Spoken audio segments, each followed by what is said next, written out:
What's up, y'all? You're watching Union Minded. I'm your host, Eric, and today we are going to talk about the pharmaceutical industry.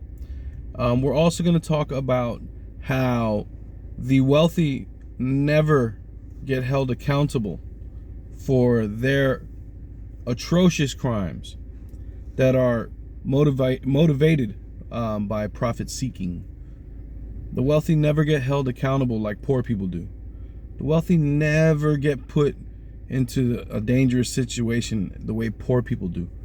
The only time you see the wealthy going to prison and actually paying for a crime is when they do it to other wealthy people, like Bernie Madoff did. You know, his crime was robbing rich people, so he definitely got caught up and went to prison. You may be asking yourself, what are you talking about, Eric? Why are you even bringing this up? Well, it's to kind of give you a glimpse into the world that you live in.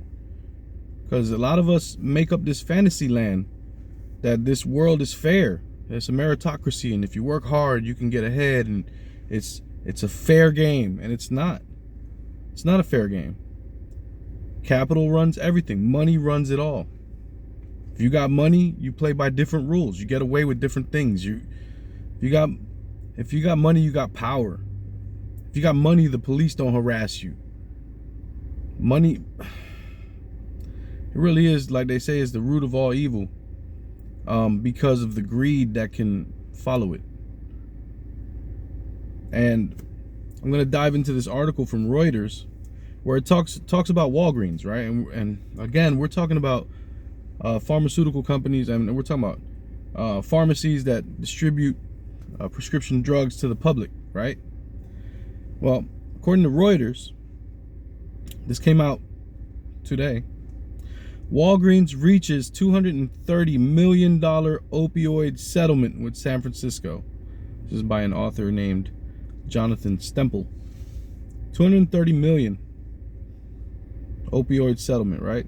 So it's a monetary settlement for a crime that caused physical harm to poor people, people in pain, people who were suffering. It caused physical harm to them. It caused death. It caused destruction to families. You will not hear of any person taking responsibility for the crime, the decision to do and put forth these policies. There's board members that make this decision. Not one board member will be held to account. It's all a little bit of money. Wash it away. No politician that followed this ideology and upheld these types of rules is held to account. But I wonder why. And you wonder why the politicians do what they do, as if Walgreens and all these other companies don't pour millions of dollars into politics so that they can get away with this kind of stuff. It's so frustrating. So let's dive in. All right. Again, like I said, this is from Reuters. San Francisco said on Wednesday it reached a $230 million settlement with Walgreens Boots Alliance Inc. over its role in the city's opioid epidemic. The settlement came 9 months after U.S. District Judge Charles Breyer in San Francisco said the drugstore chain could be held liable for having substantially contributed to an opioid epidemic that caused widespread harm in the city and constituted a public nuisance. Breyer faulted Walgreens for its 15-year failure to properly scrutinize opioid prescriptions and flag possible misuse of the sometimes highly addictive drugs. Now, why do you think they did that? Do you think that the prescription drug company might have had a sweetheart deal?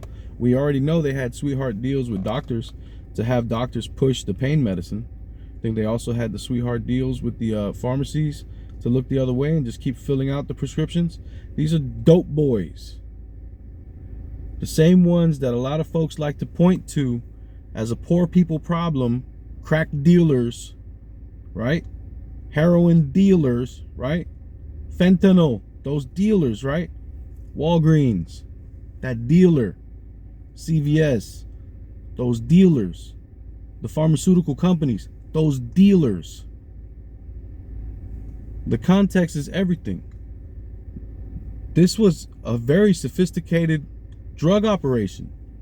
Much like the Iran-Contra scandal that brought in cocaine through CIA operatives and distributed into the hood to be sold to poor people, to fund an illegal war, to overthrow a government, to allow a corporation to get their people up in there to steal those resources. Yeah, like those scandals. Sophisticated operation. This is a drug empire. These are dope boys.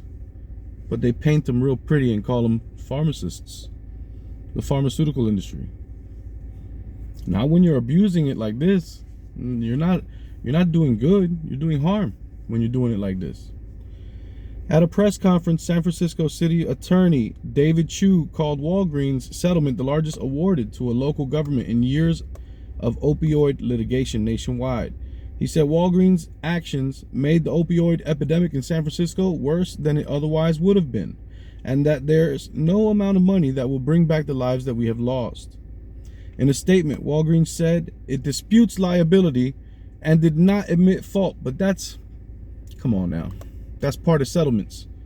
In the settlement, you write in there, oh, I do not admit any wrongdoing. That's part of the settlement. I'm paying this amount, but you see right here, I'm not admitting any wrongdoing. Whatever, dude. And did not admit fault.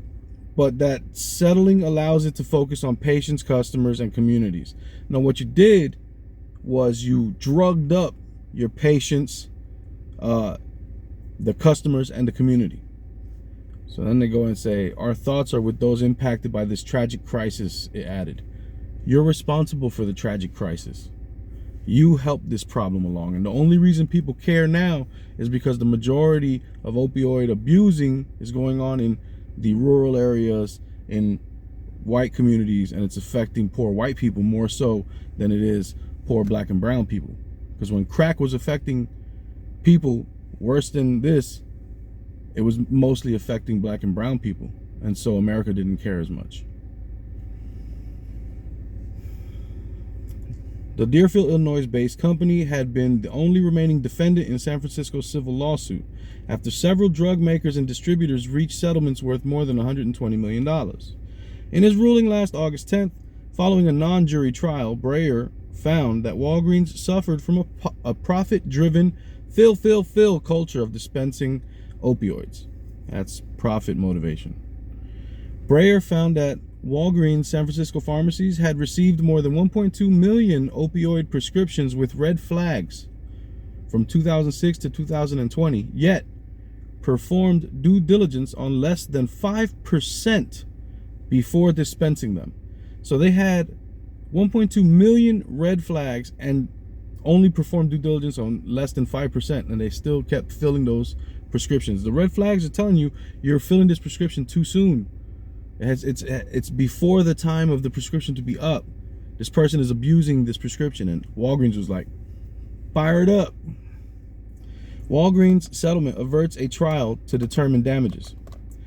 Like I said, they like to do this so that they don't have to have all the evidence aired in court, so that the public never finds out about the real dirt.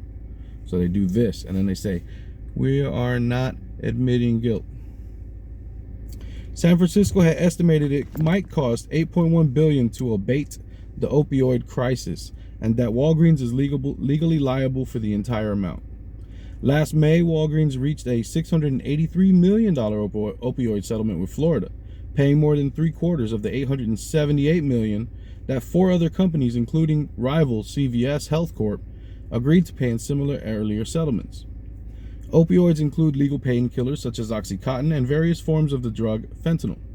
More than 600,000 people have died from drug overdoses in the United States from 1999 to 2021, including more than 107,000 in 2021 alone, according to the U.S. Center for Disease Controls and Prevention.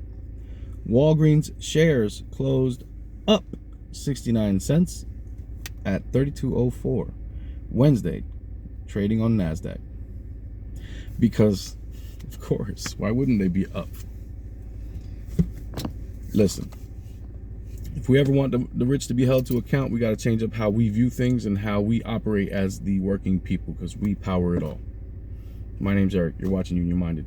Don't forget, the fight's not left and right. It's up and down. It's going to take class solidarity to win always. Each one teach one, get out there and reach one. And there can be no union without you and I front and center. Peace.